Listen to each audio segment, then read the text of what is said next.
안녕하세요. 변한의원의 변균원장입니다. 인간은 누구나 모든 일을 잘하고 성공하길 바랍니다. 하지만 본인이 예상한 바대로 일이 진행이 되지 않게 되면 화가 나고 결국 이 화를 제대로 처리하지 못하면 폭발하게 됩니다. 친구랑 놀고 싶은데 놀아주지 않거나 친구를 때린다든지 아니면 친구 책에 연필로 낙서한다든지 하게 되면 예전에는 이런 일은 비일비재하게 나타나는 일이라서 애들이 크면서 생기는 자연스러운 일로 받아들였습니다. 그러나 요즘은 용납이 되지 않습니다. 아이의 문제가 부모들 간의 분쟁으로 일이 커지게 되고 결국 병원에 가서 ADHD 검사를 한번 받아보세요라는 합의점을 찾게 됩니다. ADHD 검사는 설문조사도 하지만 진단기기의 원리는 단순합니다.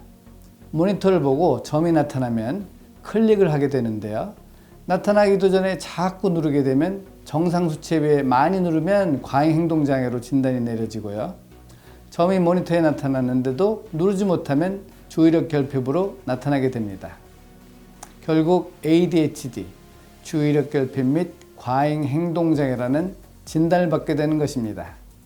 ADHD 진단을 받게 되면 심리상담 치료를 권유받게 되고 증상이 좋아지면 심리상담 치료로 마치지만 그렇지 못한 경우에는 양약을 권유받게 됩니다. ADHD의 대표적인 치료제인 메틸페니데이트는 주의 집중을 관장하는 뇌 신경 전달 물질인 도파민과 노르에피네프린을 활성화하고 대뇌 각성 효과를 나타내며 1회 복용 시 최대 4시간에서 12시간까지 약효를 보이는 것인데 ADHD를 앓고 있는 아이는 약효가 지속되는 시간 동안 주의력이나 집중력이 높아져 일반 아이들과 같이 학업이나 공동생활을 수행합니다. 하지만 이 약은 마법과 같아서 약균이 있을 때에는 말을 잘 들어서 앉아있으라면 앉아있고 숙제도 잘하고 비교적 학습도 되고 사고도 치지 않으니 약을 지속적으로 먹게 됩니다. 문제는 약균이 떨어지면 증상이 다시 나타나게 됩니다. 약을 먹을 때랑 먹지 않을 때랑 태도가 너무나 차이가 나기 때문에 지각이 있는 부모님은 당신이 스스로 먹어보고 몽롱한 상태를 겪은 후에 끊기도 합니다. 일반적으로 대부분의 약들은 며칠 먹거나 몇 주 먹어서 치료가 되면 약을 끊게 되는데 이 약은 고혈압, 당뇨병도 아닌데도 지속적으로 먹어야 되니 부모님의 걱정은 이만저만이 아닙니다. ADHD 증상을 가진 아이들은 친구가 몸을 만져도 예민하게 반응을 하고 간점도 유난히 많이 탑니다. 또한 소근육의 발달이 떨어져서 물건을 잘 놓치거나 실수를 많이 하게 되고 산만하거나 부주의하기 때문에 친구들로부터 따돌림을 받기 시작하면 등교하는 것 자체가 재미가 없기 때문에 점점 학교 생활이 멀어지고 오락에 빠지게 됩니다. 그러니 낮에는 학교 가서 자고 밤에는 오락하고 밤을 새우기도 합니다. 점점 악순환이 되는 것이죠.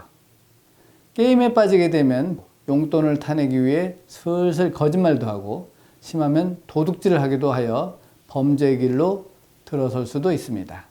대부분 고등학교를 졸업하면 약을 끊게 됩니다만 그동안 학업은 완전히 포기하게 되고 ADHD 증상이 치료가 되지 않고 성인이 되면 사회생활이 어렵게 됩니다. 취직을 해도 동료와의 관계가 원만치 않고 일을 시키면 꼭 실수를 하기 때문에 결국 직장 생활을 오래 하지 못하고 직장을 자주 옮기게 되는 성인 ADHD가 시작되게 됩니다. 그러므로 어릴 때 원인을 찾아서 치료를 해야만 성인이 되었을 때 정상적인 사회활동을 하게 되는 것입니다. 그럼 도대체 왜 이런 증상이 나타날까요? 모든 병에는 원인이 있는데 왜 하필 우리 아이한테만 이런 증상이 나타날까요?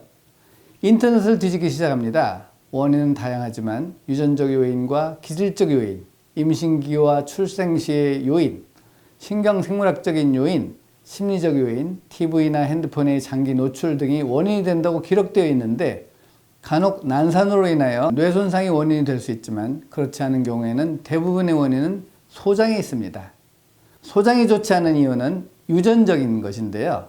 장과 뇌는 하나의 축으로 연결되어 있어서 부모님 중에 적어도 한 분이 우유에 있는 카제인 단백질과 밀가루에 있는 글루텐 단백질을 분해하는 효소가 없는 분이 있고 유전이 되어 태어난 자녀가 우유, 밀가루 제품을 먹게 되면 뇌에 염증이 생기게 됩니다. 반대로 우유, 밀가루를 분해하는 효소가 있는 자녀는 아무거나 먹어도 무럭무럭 잘 자라게 되는 것이죠. 그 이유는 이렇습니다. 카제인과 글루텐 단백질을 분해하는 효소가 없는 아이가 모유수유를 하지 않고 분유를 먹거나 이유식을 하게 되면 장내 세균층의 균이 깨지게 됩니다. 장에는 약 100조의 균이 있고 일반적으로 소장에서 분해된 영양소는 육모 사이에 있는 림프관과 모세혈관을 통하여 혈액으로 들어가게 되는데, 장이 좋지 않은 아이는 육모가 느슨해지면서 영양소와 함께 우유에 있는 카제인 단백질과 글루텐 단백질이 혈액으로 들어가고 결국 온몸에 염증을 일으키기 때문에 ADHD 증상이 있는 아이들이 비염과 아토피 증상이 동반되는 것입니다. 염증이 뇌의 전두엽에 생기게 되면 ADHD 증상이 나타나고, 심부 기저액에 있는 베이절 갱글리아에 염증이 생기게 되면 틱이 나타나고, 자율신경계 염증이 생기게 되면 교감신경이 흥분이 되어 불안, 초조, 불면, 두통, 어지럼증이 나타나는 것이라서 장이 이렇게 중요하기 때문에 장을 제2의 뇌라고 말하는 것입니다. 따라서 ADHD를 치료하기 위해서는 장이 좋은지 좋지 않은지 검사를 하여 장이 좋지 않다면 장을 치료해야만 뇌의 염증이 없어지면서 주의력 결핍 및 과잉 행동 장애가 치료되게 되는 것입니다. 치료는 뇌오장탄이라는 약과 식이요법으로 진행이 됩니다. 장을 좋게 해서 뇌를 보호하는 약인데요. 행복을 느끼는 세로토닌이라는 호르몬이 장에서 95%가 만들어지기 때문에 아이가 안정을 찾기 시작합니다. 이미 뇌의 기능이 염증으로 떨어져 있는 상태는 자극이라는 운동요법으로 낮아져 있는 뇌의 기능을 올려주게 됩니다. 감사합니다.